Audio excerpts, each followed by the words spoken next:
Millennium challenge corporation यो अमेरिकाको आफ्नै संस्था हो, जसले अन्तर्राष्ट्रिय क्षेत्रमा उसले सहायता सम्बन्धमा सन् 2003 मा त्यस सम्बन्धी एक्ट बनायो। सन् 2003 को कानुन डिसेम्बरमा कानुन पार्लियामेन्टले अथवा उहाँको सिनेटले पारित गर्यो र 2004 बाट यो एक्ट लागू भयो। यो किन आयो त भन्दाखेरि त्योभन्दा अगाडि यो एक्टभन्दा अगाडि अमेरिकाले अन्तर्राष्ट्रिय क्षेत्रमा आफूले सहायता दिने भन्ने जुन मोडेल अपनाएको थियो, दुईटा विधि अपनाएको थियो। G2G गभर्मेन्टको बीचको सम्झौता गरेर वा युएसएड मार्फत अन्तर्राष्ट्रिय गैर सरकारी संस्थाहरू, युएसएड जस्ता संस्थाहरू मार्फत उनीहरूले अनुदान, सहायता, लगानी आदि चिजहरू गर्ने गरेका थिए। सन् 2001 को ट्विन टावर घटना पछाडि अमेरिकाले स्ट्रेटेजिक शिफ्ट भनिन्छ, रणनीतिक रूपले अर्को दिशामा पदार्पण। त्यो उसले चाहिँ अब सहायतालाई के गर्ने त, त्यसरी लगानीलाई के गर्ने त भन्दाखेरि अमेरिकाले राष्ट्रिय सुरक्षा रणनीतिलाई केन्द्रमा राखेर, अमेरिकाको राष्ट्रिय सुरक्षा रणनीतिलाई केन्द्रमा राखेर अन्तर्राष्ट्रिय क्षेत्रमा लगानी गर्नेदेखि लिएर अन्तर्राष्ट्रिय क्षेत्रमा सहायताका नीतिहरू तय गरेको छ। र त्यो सहायता एक्ट चाहिँ नि उसले बनाएको एक्ट चाहिँ नि त्यो यो एक्ट चाहिँ नि यहाँ हामीसँग पनि छ, सायद मैले त्यहाँ राखेको यो एक्ट चाहिँ नि उसले यो चाहिँ नि मिलेनियम च्यालेन्ज एक्ट अफ 2003 भनेर उसले यो एक्ट पास गर्यो। यो एक्ट अनुसार यसै अनुसार उसले अन्तर्राष्ट्रिय क्षेत्रमा लगानी गर्न गरियो। अब यो पहिलो। दोस्रो, 2017 सेप्टेम्बर 14 मा नेपाल सरकार र नेपाल सरकारको तत्कालीन अर्थमन्त्री ज्ञानेन्द्र बहादुर कार्की र एमसीसी को तत्कालीन एक्टिङ प्रमुख, कार्यकारी प्रमुख, उनीसँग सम्झौता गरियो। त्यो सम्झौता गरेर यो सम्झौता लागू गर्ने भन्ने भयो। त्यो लागू गर्ने सम्झौता के अन्तर्गत त भन्दाखेरि सम्झौताका अन्तर्वस्तुहरूभित्र पसेर हेर्दाखेरि यो सम्झौता अन्तर्राष्ट्रिय कानुन अन्तर्गत यो सम्झौता गरियो भनेर त्यो सम्झौताको अन्तर्वस्तुमै उल्लेख गरिएको छ। यो अन्तर्राष्ट्रिय कानुन अन्तर्गतको सम्झौता। यो अन्तर्राष्ट्रिय कानुन अन्तर्गत किन लगियो त भन्दाखेरि अन्तर्राष्ट्रिय कानुन अन्तर्गत सम्झौता गर्दाखेरि त्यहाँ अन्तर्राष्ट्रिय कानुनको के विधि छ त भन्दाखेरि यदि त्यो सम्झौतासँग आन्तरिक कानुनहरू बाजिए भने त्यो आन्तरिक कानुन बाजिएको हदसम्म निलम्बन हुने व्यवस्था छ। बाजिए भने सम्झौता कार्यान्वयन हुने, आन्तरिक कानुनहरू निलम्बन हुने व्यवस्था छ। त्यसकारणले योजनाबद्ध ढङ्गले नै, नियोजित ढङ्गले नै यो अन्तर्राष्ट्रिय हाम्रो आन्तरिक कानुनभन्दा माथि बनाएर लग्यो। हाम्रा आन्तरिक कानुनहरू कतिवटा छन्? 4 वटा छन् आन्तरिक कानुनहरू। त्यो भनेको पहिलो संविधान हो, मूल कानुन। दोस्रो ऐनहरू हो। तेस्रो नेपाल सरकारले निर्णय गर्ने नियमावली हो। चौथो सर्वोच्च अदालतले दिने आदेश हो। यी 4 प्रकारका कानुनहरू हुन्छन्। यो कानुनभन्दा माथि यो सम्झौतासँग बाजिएका हदसम्म यी कानुनहरू निलम्बन हुनेछन् भन्ने ढङ्गले यो सम्झौता गरिएको छ। अब यो सम्झौताको चाहिँ नि के कुरामा हामीलाई अनुदान दिनका निम्ति सम्झौता गरियो भन्दाखेरि उनीहरूले धेरै किसिमले यस विषयमा अध्ययन गरे। 2वटा कुरामा हामीलाई अनुदान दिने भन्नु भन्यो। एउटा, हाम्रो पूर्व पश्चिम राजमार्गबाट उत्तरतिर जानका निम्ति 5 वटा रोडहरूलाई तिनीहरूलाई रणनीतिक सडक भनेर तिनीहरूलाई विस्तार गर्ने 5 वटा। त्यो भनेको चारालीदेखि फिदिमसम्म। यो मैले सायद यो धेरै विवरण भन्नु पर्दैन होला। चाराली अहिले फेरि फेरिएको छ त्यो कुराहरू। चारालीदेखि फिदिमसम्म, धरानदेखि धनकुटासम्म, कदमा सप्तरीको कदमादेखि गाईघाटसम्म, त्यसपछि हेटौडादेखि भीमपजीसम्म, अमिलियादेखि तुलसीपुरसम्म। यो लगभग 350 किलोमिटरको बाटो हुन्छ। त्यसलाई विस्तार गर्ने भन्ने एउटा पार्ट हो भने अर्को लप्सेफेदीदेखि, काठमाडौँको लप्सेफेदीदेखि नुवाकोटको रातामाटा हुँदै मुगलिङ, एउटा हाँगो मुगलिङबाट हेटौडा, यहाँ हेटवडा जोड्ने र मुगलिङबाट तनहुँको दमोली, नयाँ दमोली भन्छ, दमोलीबाट पाल्पाको नुवाकोट डाँडा, त्यसपछि बुटवलबाट बोर्डर हाम्रो नेपाल भारत सीमासम्म। अब बोर्डरबाट गोरखपुरसम्मको यो बुटवलसम्मको 300.7 किलोमिटर भनौँ, लगभग 300.7 किलोमिटरको बुटवल काठमाडौँको लप्सेफेदीदेखि त्यहाँसम्म 400 किलोभोल्टको, अहिले हामी कहाँ ट्रान्समिसन लाइन 400 किलोभोल्टको छैनन्। अहिले हाम्रो पूर्व पश्चिम राजमार्गमा बनेको ट्रान्समिसन 132 केभी 132 किलोभोल्टको हो। त्यसलाई अपग्रेड गरेर 400 किलोभोल्ट बनाइदिन्छ। केही पार्ट सकिएको छ र भारत र नेपालको बीचको व्यापार गर्नका निम्ति मुजफ्फरपुरदेखि ढल्केवरसम्मको 400 किलोभोल्टको छ केभी लाइन चाहिँ अहिले बनिसकेको छ। त्यस कारणले यो लाइन बनाउने भन्नेमा त्यसका निम्ति अमेरिकी सरकारले अथवा एमसीसीले 2 चरणमा नेपाललाई, पहिलो चरणमा $45 करोड, दोस्रो चरणमा थप $5 करोड गरेर $50 करोड नेपाललाई अनुदान दिने। तर त्यो प्रोजेक्ट कतिको भन्दाखेरि नेपाल सरकारको तर्फबाट म्याचिङ फन्डको रूपबाट $13 करोड नेपाल सरकारले पनि राख्नुपर्ने, अथवा $130 मिलियन नेपालले पनि राख्नुपर्ने, $500 मिलियन अमेरिकाले, नेपालले $30 मिलियन नेपालले पनि राख्नुपर्ने, त्यसको प्रावधान छ। अब यो त स्थिति भयो। अब यो कसरी भन्दाखेरि नेपाललाई अमेरिकाले दिने अनुदान हो। यो अनुदानमा सम्झौता हुँदैन, सन्धि हुँदैन।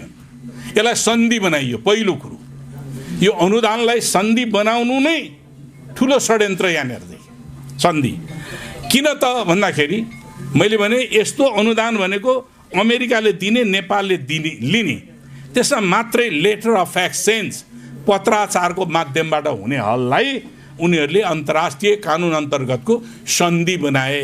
यही नै सबभन्दा महत्त्वपूर्ण। अब यो आयोजना नेपालले प्रस्तावित गरेको आयोजना हो। यिनीहरू नेपालले माग गरे भने भएको छ भन्ने जुन कुराहरू भइरहेको छ, यो मैले त्यो हाम्रो प्रश्नोत्तरमा जम्मै कुराहरू उल्लेख गरिएको छ। नेपालले माग गरेको होइन। यो बुझौँ पहिले, नेपालले किन माग गरेको होइन भन्दाखेरि मैले मेरो कुरा भन्दा उनीहरूकै डकुमेन्टका कुरा गर्छु। मैले आज मेरा कुरा त विश्लेषण मात्रै हो, उनीहरूको डकुमेन्ट। यो ग्रोथ डायग्नोस्टिक रिपोर्ट हो।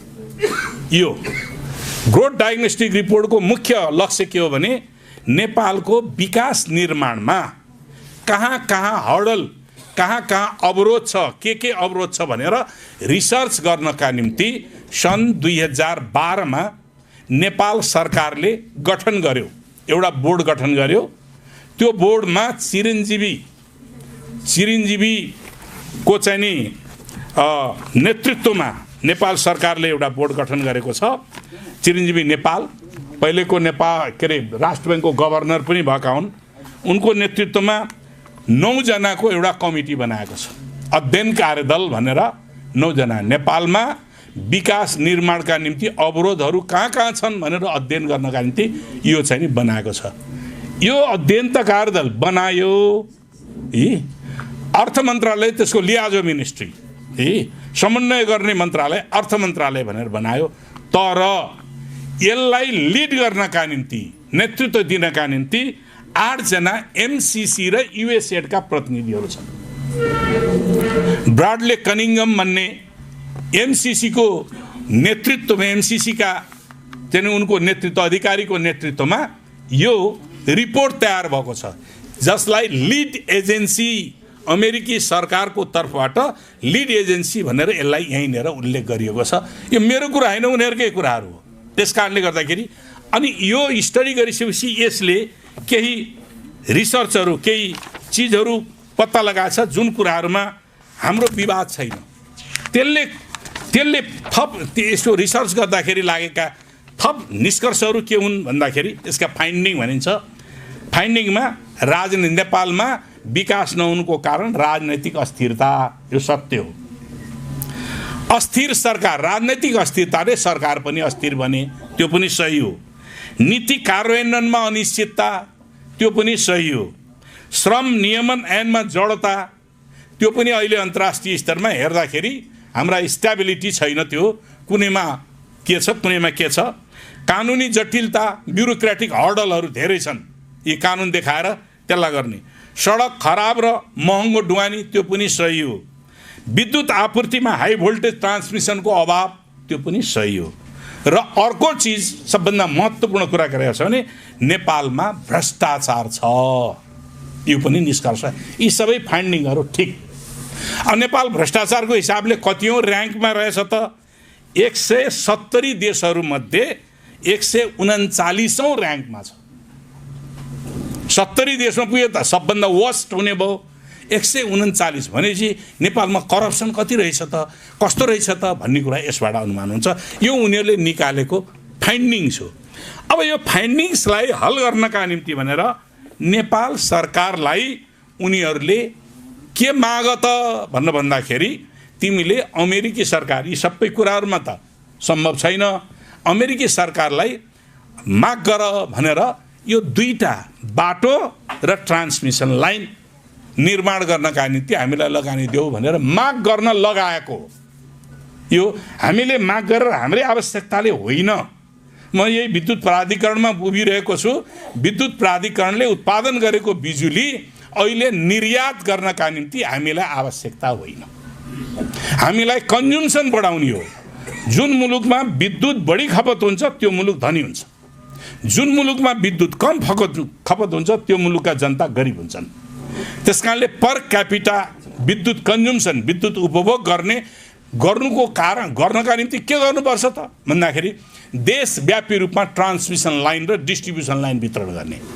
हामीले उत्पादन गरेको बिजुली त्यो ट्रान्समिसन लाइन मार्फत देशका कुना काप्चामा पुगोस् र त्यसले डिस्ट्रिब्युसन लाइन मतलब घर घरमा पुर्याउनका निम्ति व्यवस्था गरियोस्। बिजुली बाल्नका निम्ति मात्र होइन, बिजुली हाम्रो यति बेलाको आधुनिकको लाइफ लाइन हो, जीवन रेखा हो, जसबाट सम्पूर्ण जीवनलाई हामीले रूपान्तरण गर्न सक्छौँ। विकास निर्माणका आधारहरू हामी तयार पार्न सक्छौँ।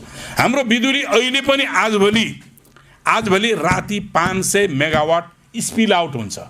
आजभोलि 500 मेगावाट स्पिल दिउँसोमा हुँदैन, त्यो स्पिल आउट भनेको खेर जान्छ। अर्थात् हामीले टर्बाइनहरू बन्द गर्नुपर्छ, किनभने लगानी गरेर विद्युत उत्पादनका निम्ति निर्माण गरेका टर्बाइन बन्द गर्नु पर्यो भने त पैसा खेर गयो नि त, त्यस कारणले खेर जान्छ। त्यसको निम्ति गर्नुपर्ने जोड के दिनुपर्ने? देशव्यापी रूपमा ट्रान्समिसन लाइन निर्माण गर्ने, विस्तार गर्ने र त्यो विद्युतले औद्योगिकरणको दिशामा मुलुकलाई लैजाने। अब एउटा तथ्याङ्क छ, के तथ्याङ्क छ? हामीले आज हाम्रा कतिपय खेतहरू सिँचाइ गर्नका निम्ति सुविधाहरू छैनन्। त्यस्तो ठाउँमा तराईका ठाउँहरूमा डिप बोरिङ गरेका छन् र डिजेलबाट विद्युत उत्पादन गरेर त्यो चाहिँ नि पम्पिङबाट चाहिँ नि पानी निकालेर सिँचाइ गर्छन्।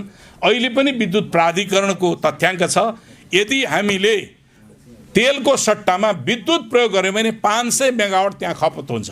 त्यसको निम्ति राज्यको पोलिसी चाहिन्छ, कार्ययोजना चाहिन्छ, त्यो कुराहरू गर्नुपर्छ।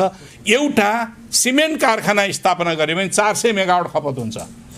एउटा मल कारखाना स्थापना गर्यो भने हामीलाई चाहिने त सिमेन्ट पनि हो, हामीलाई चाहिने मल कारखाना हो। मल कारखाना स्थापना गर्दाखेरि 300 देखि 350 मेगावाट हुन्छ। नेपालमा आफ्नै कच्चा पदार्थमा आधारित मल कारखाना पनि बनाउन सकिन्छ, सिमेन्ट कारखाना पनि बनाउन सकिन्छ र वन उत्पादनका थुप्रै चिजहरूलाई प्रोसेसिङ गरेर औद्योगिकरण गर्न सकिन्छ। अब यो कमरेडहरू सुन्नुहोस्, यो भएको कारणले गर्दाखेरि विद्युत खपतको विस्तार गर्ने हो। यति बेला हामीले बेचेर, कच्चा पदार्थ बेचेर देश धनी हुँदैन। तपाईँहरूले सुनिराख्नु भएको छ, आजभोलि विद्युत प्राधिकरणले 4 रुपियाँमा 4.5 रुपियाँ भारूमा, जबकि भारतबाट आयात गर्दाखेरि हामीले 7 रुपियाँ, 8 रुपियाँ, 10 रुपियाँसम्म तिर्नुपर्छ। भारतलाई के त भन्दाखेरि विद्युत किन्दै भन्दा 4 रुपियाँ भारूभन्दा बढ्ता उसले हाल्दैन। अझ उसले के भन्छ? चिनिया लगानी भएको, चिनिया ठेकेदारले गरेको त्यो हामी लगानी त्यो चाहिँ किन्दैनौँ भनेर अहिले समस्या पारिरहेको छ। भर्खर मात्रै अस्ति यसको व्यापार सम्बन्धमा गएको यही प्राधिकरणका चाहिँ नि अधिकारीहरू जाँदाखेरि इन्डियासँग के व्यवहार गर्नु पर्यो, के भयो भन्ने कुराहरू उहाँहरूले हामीसँग भन्नुभएको थियो। मैले यो प्रारम्भमा किन यस्तो कुराहरू भन्न, यसको चाहिँ आधार के हो भन्ने कुरा मात्रै मैले भन्न खोजेको। त्यस कारणले विद्युत अहिले यो ट्रान्समिसन लाइन केमा आधारित बन्यो त? बन्ने योजना बन्यो विद्युत निर्यातका निम्ति। विद्युत निर्यातका निम्ति अहिले हामीलाई यो ट्रान्समिसन लाइनको औचित्यता नै हामीले देखेका छैनौँ। मैले अहिलेसम्म यो ट्रान्समिसन लाइनको औचित्यता देखेको छैन र जतिसम्म यसबारेमा अध्ययन गरियो त्यो कुराहरू देखिएको छैन। किन देखिएन त भन्दाखेरि हाम्रो राष्ट्रिय प्रसारण लाइन पूर्व पश्चिम राजमार्गलाई आधारित गरेर राष्ट्रिय प्रसारण लाइनको विस्तार हुँदैछ, अपग्रेडिङ हुँदैछ। त्यसको पूर्वदेखि पश्चिमसम्म 400 किलोभोल्टको बनाइयो भने नेपालमा अहिले तत्काल उत्पादन भएको बिजुलीलाई पूर्व मेचीदेखि पश्चिम महाकालीसम्म लैजानका निम्ति आधार छ, बन्छ। त्यस्तै गरिकन हामीले के नीति बनाएका हौँ भन्दाखेरि पूर्व पश्चिम राजमार्गको त एउटा भयो, हाम्रा विद्युत उत्पादन गर्ने क्षमताका ठाउँहरू के छन् भने पहाडी छन्, नदी माथिबाट उत्तरबाट दक्षिण बगेका छन्। हामीले पूर्व पश्चिम मध्य राजमार्ग, मध्य पहाडी जसलाई पुष्पलाल राजमार्ग भनिन्छ, त्यसलाई आधारित गरेर 200 किलोभोल्ट 220 केभीको ट्रान्समिसन लाइन बनाउनुपर्छ भनेर हामीले सुझाव पनि दिएका थियौँ। त्यसो भयो भने त्यसलाई फेरि अपग्रेड गरिदियो, 400 केभीको बनायो भने हाम्रो व्यापार तिब्बतसँग पनि हुन सक्दछ। यी विद्युत व्यापार अहिले डिपेन्डेन्सी कहाँ छ? विद्युत बेच्नका निम्ति इन्डिया बङ्गलादेशसँग विद्युत लैजानका निम्ति इन्डियाको बाटो भएर जानुपर्छ।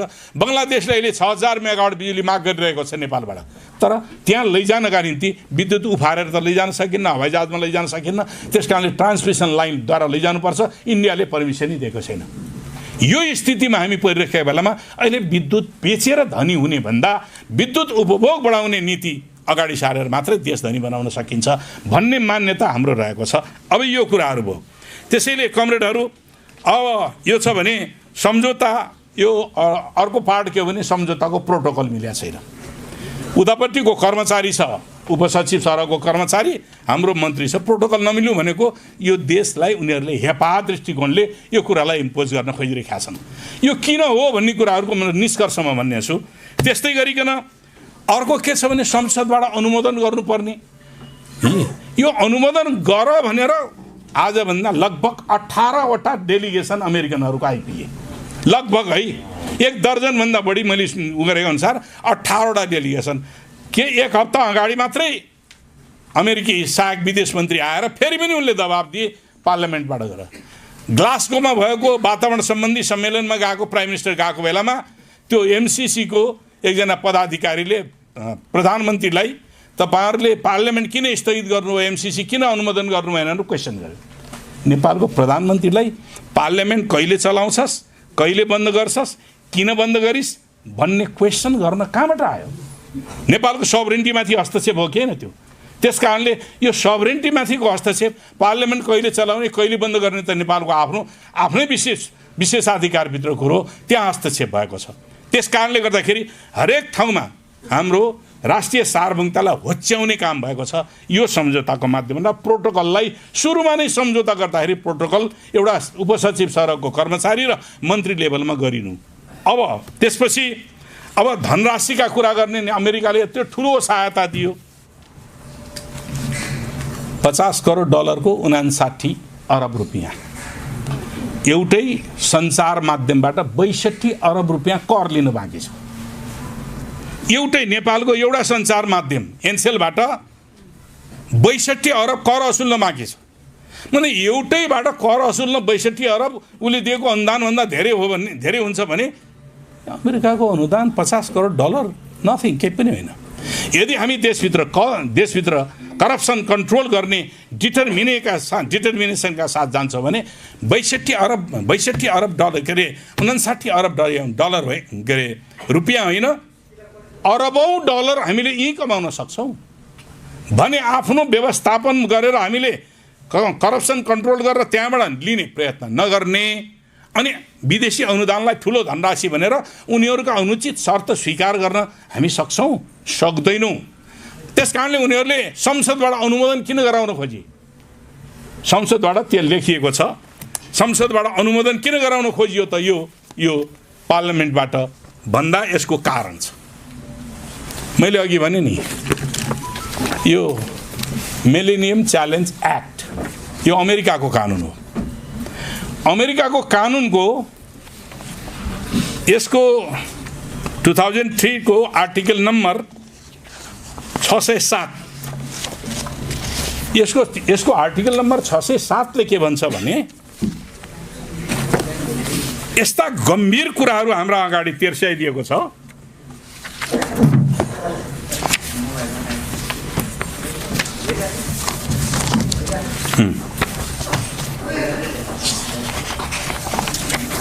म यहाँ दिएकै कुराहरू यो 607 ले के गर्छ, हाम्रो देशको आन्तरिक राजनैतिक प्रणाली र हाम्रो अर्थव्यवस्थामाथि सिधै निर्देशन गरेको छ। सिधै निर्देशन के भन्छ, लोकतान्त्रिक सरकार सार्वजनिक प्रतिबद्धता गर्नुपर्छ, यी कुरामा भन्छ। यसले राजनैतिक रूपमा बहुलवादलाई प्रवर्धन गर्नुपर्ने, प्लुरलिज्म, जो हाम्रो सिद्धान्त हो, मार्क्सवादको विपरीत कुराहरू। मार्क्सवादमा बहुलवाद स्वीकार्य हुँदैन। मार्क्सवादमा बहुलवादको सार रूपमा के हो त भने संसारभरका सबै चिन्तन र अस्तित्वलाई सार्वभौम रूपमा स्वीकार गर्नुपर्छ भन्ने हो। जसको अर्थ के हो भने हामी वर्ग सङ्घर्षको नियम मानेका छौँ, वर्ग सङ्घर्षलाई निषेध गर्यो यसले। सामन्तवादलाई निषेध गर्ने भनेका छौँ, सामन्तवादको अस्तित्वलाई स्वीकार गर भन्यो। सैन्यवादलाई स्वीकार गरेका छौँ, सैन्यवादको अस्तित्वलाई स्वीकार गर भन्यो। संसारका सबै चिन्तनहरूलाई सार्वभौम रूपमा मान्नुपर्छ, बहुलवादको मूल सार त्यो हो।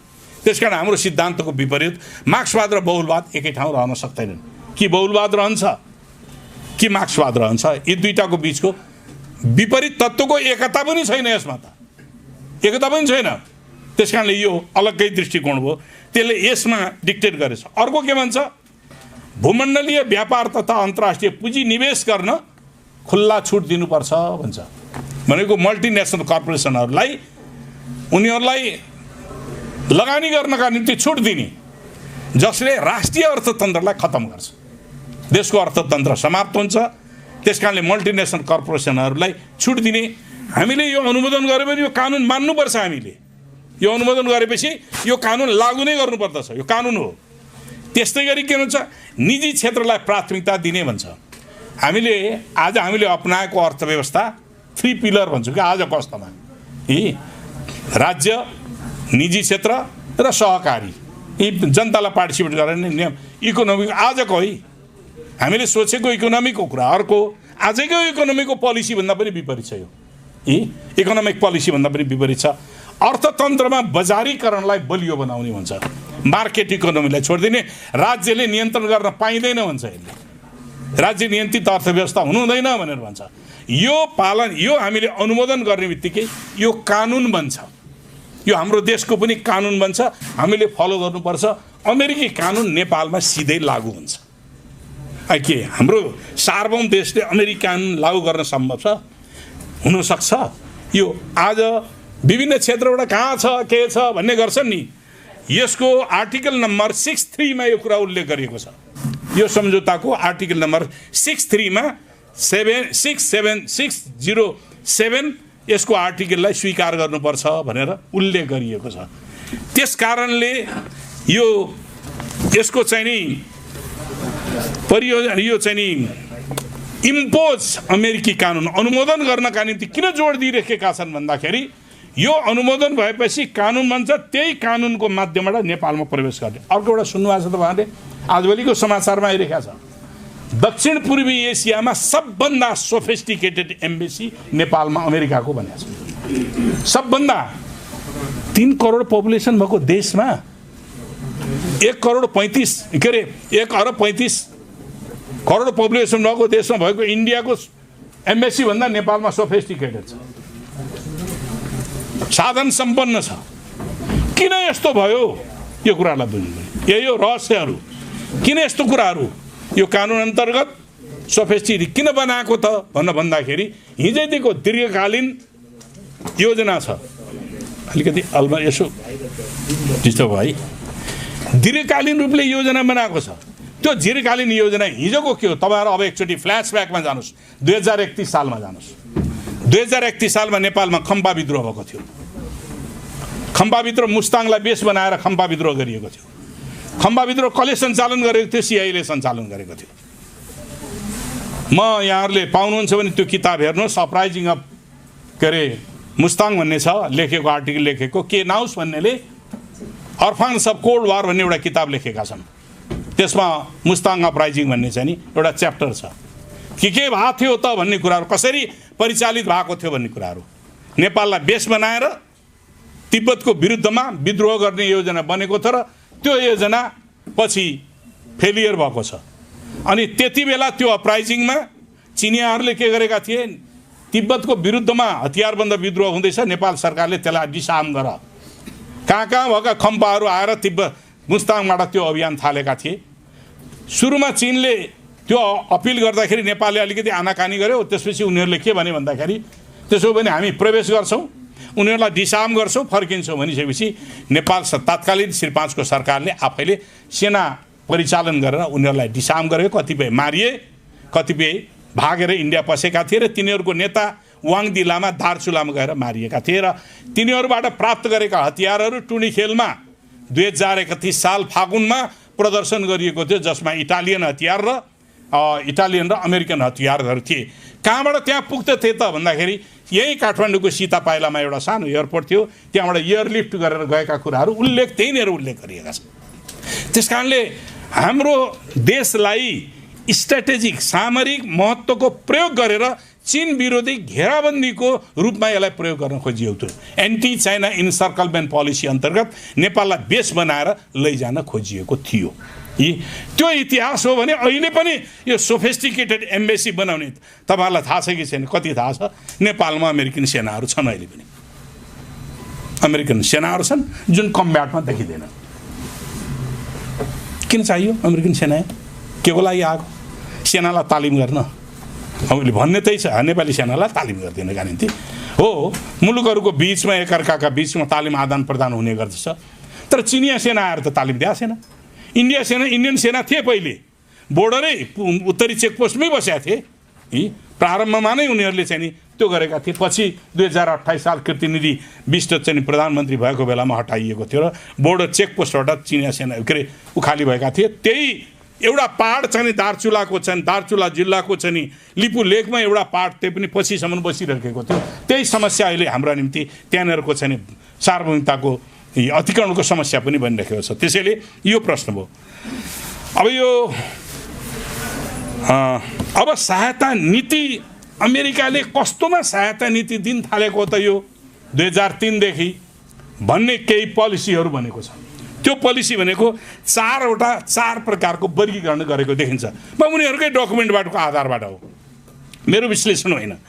एउटा के हो भने अमेरिकी गठबन्धनका देशहरूलाई अन्तर्राष्ट्रिय रूपमा सहायता दिने गर्छ, जस्तो NATO, North Atlantic Treaty Organization, जस्तो क्वाड्रिलेटरल सेक्युरिटी, त्यसको चाहिँ नि डिफेन्स के अरे क्वाड्रिलेटरल सेक्युरिटी डायलग भन्ने एउटा संस्था 2007 मा बनेको थियो।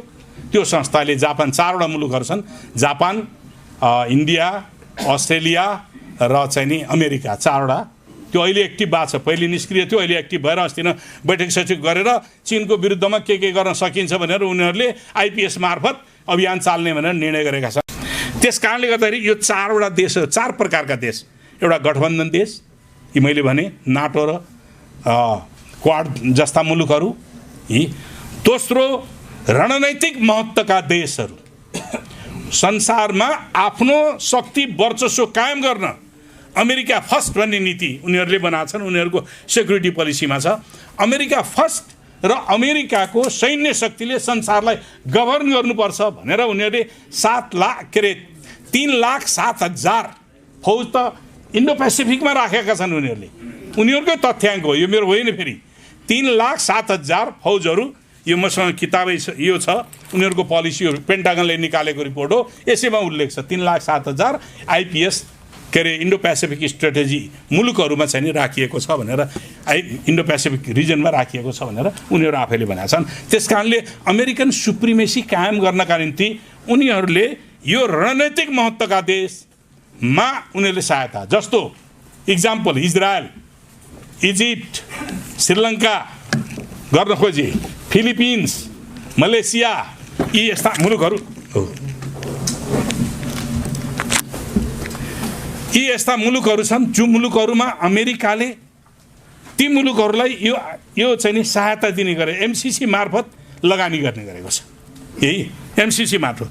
अर्को द्वन्द्वोत्तर त्यो स्ट्रेटेजिक देशहरू भने के त भन्दाखेरि उनीहरू आवागमन गर्नु पर्यो, समुद्री हवाई वा भूमिबाट आवागमन गर्नु पर्यो भने ती भूमिको प्रयोग गर्नुपर्ने भएको कारणले गर्दाखेरि त्यस्ता मुलुकहरूलाई आफ्नो नियन्त्रणमा लिएर चाहिँ उनीहरूले सहायता दिने भनेर भनिरहेका छन्। अर्को चौथो द्वन्द्वोत्तर देशहरू, द्वन्द्वबाट बाहिर निस्केका, राष्ट्रिय वा अन्तर्राष्ट्रिय रूपमा द्वन्द्वबाट बाहिर निस्केका देशहरू, ती देशहरूलाई पनि उनीहरूले सहायता दिने, त्यो चाहिँ नि एमसिसी मार्फत लगानी गर्ने भन्ने छ। अब द्वन्द्वोत्तर देशहरू, त्यसमध्येको अर्को चौथो छ गरिब, संसारका गरिब मुलुकहरू, तिनीहरूमा लगानी गर्ने। अब हामी कुन क्राइटेरियामा पर्यो हाम्रो देश? चारवटै क्राइटेरियामा पर्यो। गठबन्धनमा आइपिएसमा हालिसक्यो, इन्डो पेसिफिक स्ट्रेटेजी आइपिएसमा हाम्रो सम्बन्ध छ। आइपिएसका चारवटा उद्देश्य छन्, फन्डामेन्टली चारवटा उद्देश्य। एउटा आइपिएसको सैनिक गठबन्धन हो, मुख्य सैनिक गठबन्धन हो। दोस्रो ट्रेड हो, व्यापार। तेस्रो सूचना संवाद हो, के अरे सूचना सम्प्रेष आदान प्रदान हो।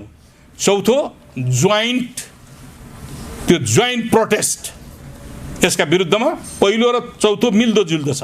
जोइन्ट प्रोटेस्टमा यो आइपिएसका मुलुकहरूमाथि यदि कुनै समस्या आइपर्यो भने त्यसमा संयुक्त रूपले प्रतिवाद गर्ने।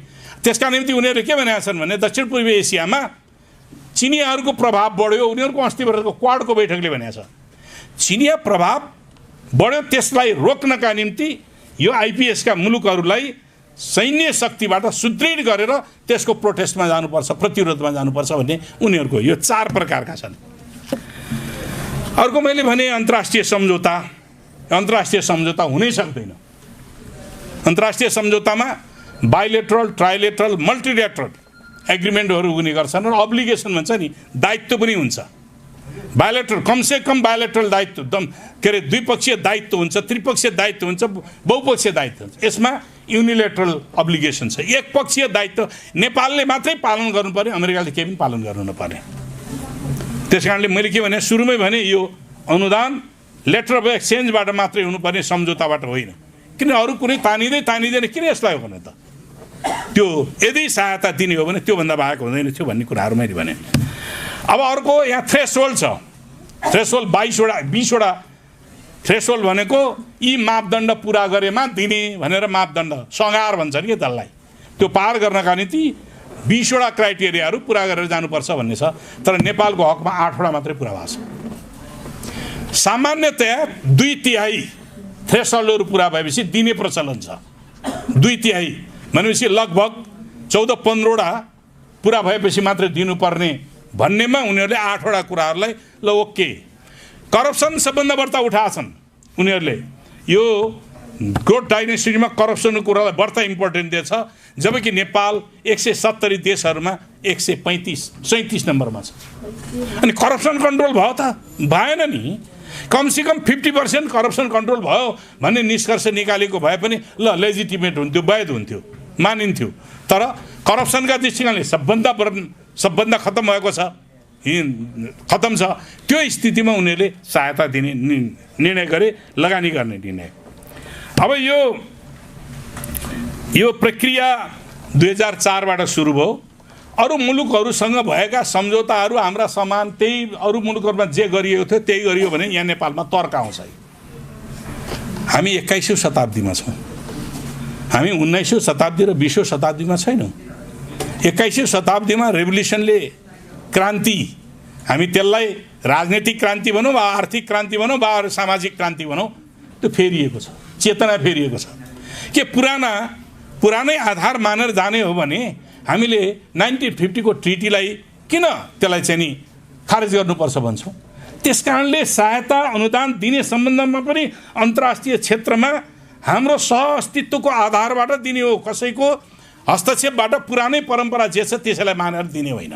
त्यसो सम्झौता गर्ने सम्झौताकारी पक्षले पनि शर्तहरूको सन्दर्भमा आफ्नो सबरेन्टिटीलाई मुख्य ठानेर चाहिँ नि त्यो सम्झौता गर्ने हो, त्योभन्दा बाहिर गर्न पाइँदैन।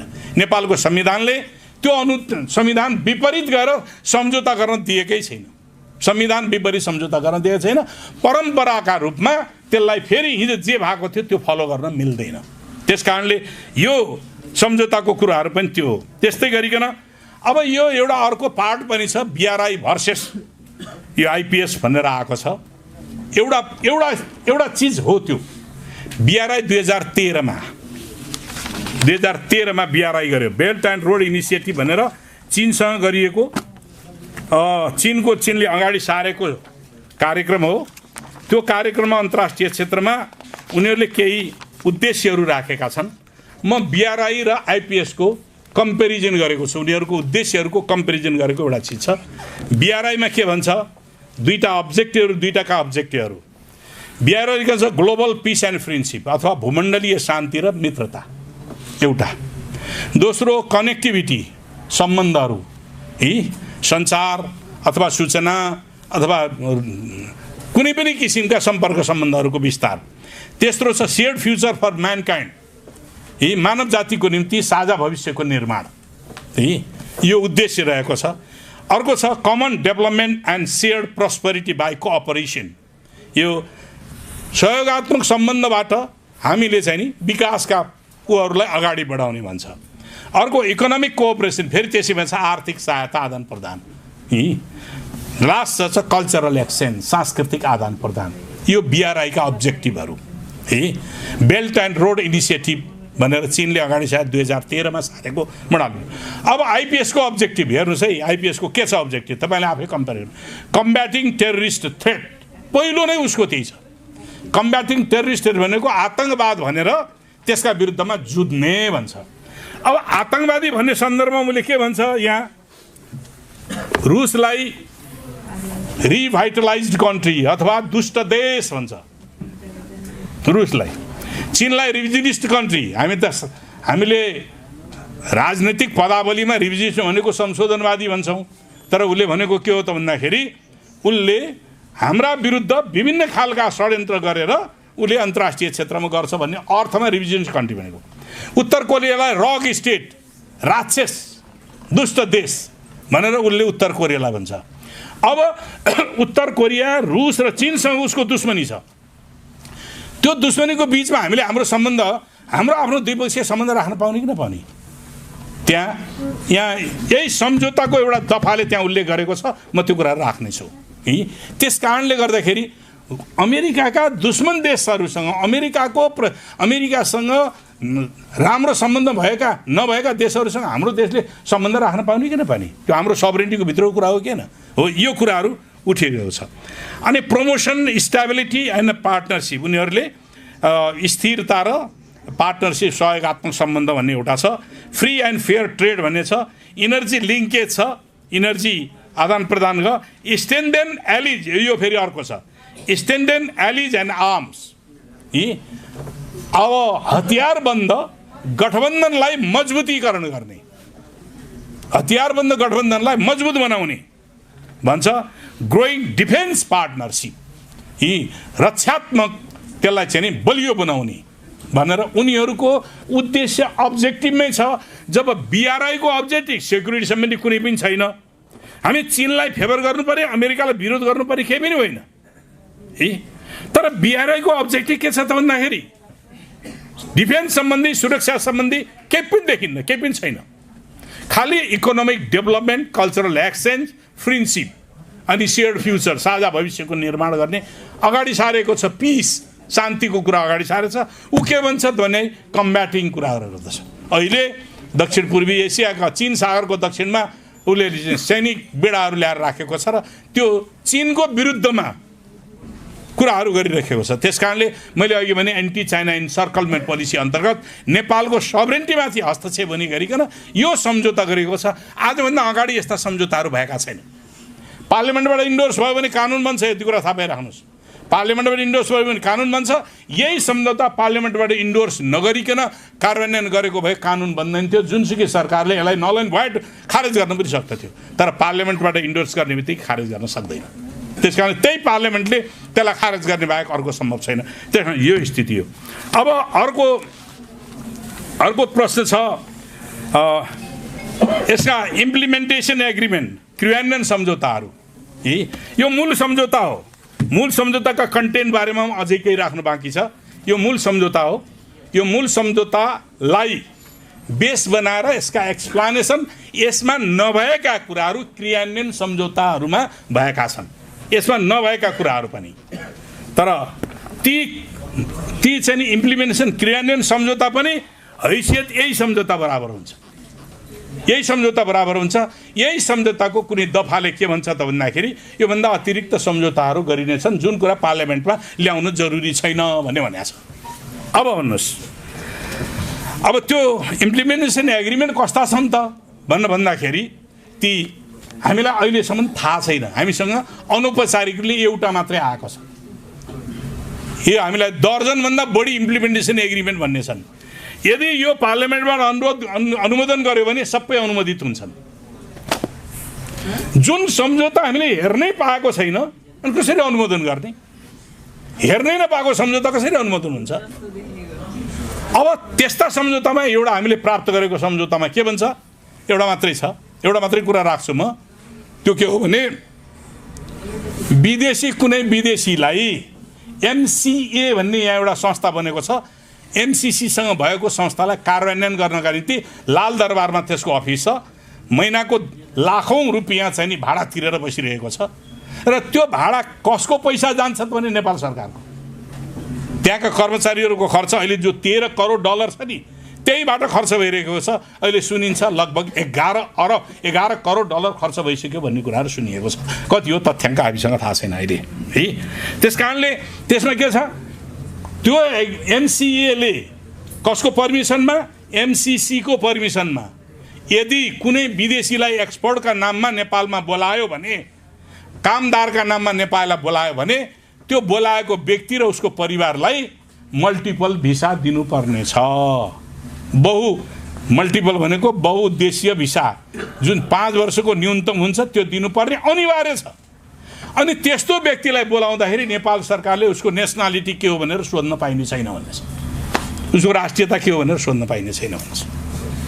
अर्को के भन्छ त्यसैसँग इम्प्लिमेन्टेसन एग्रिमेन्टमा छ गठन आदेश। नेपाल सरकारको एउटा कानुन, नेपाल सरकारलाई त्यो प्रिरोगेटिभ छ। त्यो कानुन गठन आदेश भन्ने निर्णय गरेर एउटा कानुन बन्छ। त्यो कानुन बनिसके पछाडि नेपाल सरकारले बनाएको कानुन त नेपाल सरकारले फेर्न सक्नु पर्ने हो नि। जब यो गठन आदेश बन्छ त्यहाँ एउटा समिति बन्छ। त्यही गठन आदेश अनुसार MCA मिलेनियम च्यालेन्ज एकाउन्ट भन्ने बनेको छ। त्यसमा एकजना कर्मचारी थप्न पनि पाउँदैन, एकजना कर्मचारी घटाउन पनि पाउँदैन। MCC स्वीकृति बिना, MCC को स्वीकृति हुनुपर्छ। MCC स्वीकृति गरेन आफैले बनाएको कानुनमा राख्नुपर्ने मान्छे थप्न पनि सक्दैन, राख्नु मान्छे घटाउनु पनि सक्दैन। यद्यपि त्यसमा अर्थ मन्त्रालयको सचिव त्यसको चाहिँ पदेन सदस्य हुन्छ। उसले रिपोर्टिङ कहाँ गर्छ? नेपाल सरकारलाई गर्दैन, MCCलाई गर्छ। उसको रिपोर्टिङ गर्ने थलो MCC हो, नेपाल सरकार होइन। माने यस्ता कुराहरू छन् जुन कुरा हाम्रो सबरेन्टीसँग च्यालेन्ज गरेको छ। अब यसमा भएका डिफेक्ट्सहरू के हुन् भन्ने कुराहरूको बुदागत रूपमा म यहाँहरूसँग राख्न चाहन्छु। कर प्रणालीमा मुक्त, यो प्रोजेक्ट अन्तर्गत काम गर्ने कसैलाई पनि कर लाग्दैन, कर मुक्त छ। जबकि नेपालीले विदेशमा गएपछि कर तिरेर मात्रै आफूले कमाएको आर्जन गरेको पैसामा कर तिरेर मात्रै ल्याउन पाउँछ। तर यहाँ आउने यो प्रोजेक्टमा आउनेहरूले कर तिर्नु पर्दैन, कर फ्री छ। अनि बौद्धिक सम्पत्ति, यो प्रोजेक्ट बापत प्राप्त गरेको ज्ञान त्यसलाई इन्टेलेक्चुअल प्रपर्टी भनिन्छ।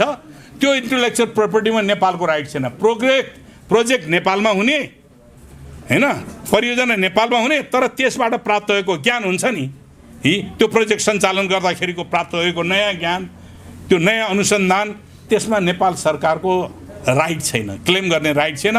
त्यो नेपाल सरकारले सबै अधिकार MCCलाई दिइसकेको छ। तर 26% हाम्रो लगानी छ नि। फेरि 13 करोड डलर भने 26% हो, त्यो हाम्रो लगानी छ। हाम्रो लगानी बापत पनि प्राप्त गर्ने बौद्धिक ज्ञान हामीले प्राप्त गर्न पाउँदैनौँ, त्यो हामीसँग राइट छैन।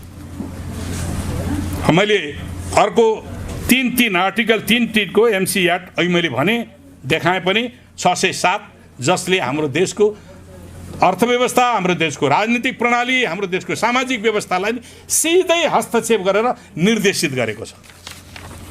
त्यस्तै अभिलेख सक्कल बुझाउनु पर्ने। सुन्नुहोस् कमेन्टहरू, हामीले त्यो प्रोजेक्टको सम्पूर्ण अभिलेख तयार हुन्छ नि, त्यो डकुमेन्टहरू सक्कलप्रति MCCलाई बुझाउनुपर्छ, नेपाल सरकारसँग रहन्न। हामी कहाँ प्रोजेक्ट हो नि, तर त्यसको सबै चिजहरू अमेरिकालाई बुझाउनु पर्ने, अनि हाम्रो अस्तित्व कहाँ रह्यो त? यो प्रश्न हो। लेखा परीक्षण, त्यसको अडिटिङ जुन हुन्छ, अमेरिकाका अडिटरहरूले उसले चाहिँ त्यो संस्थाले स्वीकृति गरेको संस्थाले मात्रै यसको आधिकारिक अडिटर गर्न पाउँछ भन्छ, अडिटिङ गर्न पाउँछ। नेपालको महालेखा परीक्षकले अडिटिङ त गर्छ आफूले खल्तीमा राख्नका निम्ति मात्रै, तर त्यो भ्यालिड हुँदैन। गर्न पाउँछ तर त्यसको भ्यालिड हुँदैन। कसको हुन्छ भ्यालिड? अमेरिकी अडिटर संस्था या त्यसको स्वीकृति प्राप्त संस्थाले मात्रै त्यसमा अडिटिङ गर्न पाउँछ। हाम्रो सबरेन्टी कहाँ रह्यो? सबरेन्टी छैन। अर्को 5(1) अनुसार के छ? 5(1) क अनुसार 30 दिने सूचनामा खारेज गर्न सक्ने। कसैले पनि खारेज, नेपालले पनि खारेज गर्न सक्ने, उसले पनि खारेज गर्न, अमेरिकाले खारेज गर्न सक्ने। त्यसको जस्टिफिकेसन हुँदैन। नेपालले खारेज गर्न आँट गर्छ, आँट गर्दैन। उनले कुनै प्रोजेक्ट, कुनै आरोप लगाएर खारेज गर्न सक्ने अवस्था छैन, त्यहाँ सम्झौतामा उल्लेख छ। त्यस्तै हामीलाई लाग्यो कुनै, हामीले अर्को कुनै देशसँग, अब हामीले कोरियासँग हामीले सम्बन्ध गऱ्यौँ, कोरियासँग हामीले व्यापार गऱ्यौँ, कोरियासँग हामीले लगानी गऱ्यौँ। अमेरिकाको दुश्मन चीनसँग हामीले लगानी गऱ्यौँ, चीनको हामीले लगानी, हामी कहाँ लगानी आयो, त्यो उसँगको चाहिँ नि द्वन्द्व। त्यो स्थितिमा अमेरिकाले के भन्न सक्छ भने मेरो इन्ट्रेस्टमा बाजिने जुन सम्झौताहरू अरू मुलुकसँग भएका सम्झौताहरू छन्, विगतका सम्झौता पनि खारेज हुन्छन्, नयाँ सम्झौता पनि गर्न पाइँदैन भन्ने आर्टिकल नम्बर 5(3) क मा यदि त्यस्तो भएमा अमेरिकालाई लागेमा जति खर्च भएको छ त्यो खर्च अमेरिकाको डलरमा पेमेन्ट गर्नुपर्छ, फिर्ता गरिदिनु पर्ने, यस्ता शर्तहरू छन्। अनि एमसिसी 5 वर्ष रहन्छ भन्छन्, होइन, गलत। एमसिसी 5 वर्ष होइन, एमसिसी परियोजना रहेसम्म एमसिसी रहन्छ। त्यो कहाँ छ त भन्दाखेरि 5(5) आर्टिकल नम्बर 5(5) मा एमसिसी रहने अवधि त्यहाँ उल्लेख छ। तर भन्छ 5 वर्ष, तर कतिपय दफाहरू छन्, 5-7 वटा दफाहरू छन्, त्यो दफा अनुसार एमसिसी परियोजना रहेसम्म एमसिसी रहन्छ। अब यो अघि नै भने 6(4) अन्तर्गत अन्तर्राष्ट्रिय कानुनको महातत्व मैले अघि नै भनिसकेको थियो। यो अन्तर्राष्ट्रिय कानुनको महातत्वमा छ, जुन कुरा उपयुक्त छैन। विदेशीलाई कानुन लाग्दैन, त्यो प्रोजेक्ट अन्तर्गत काम गर्ने विदेशीलाई मान्छे मार्यो भने कानुन लाग्दैन।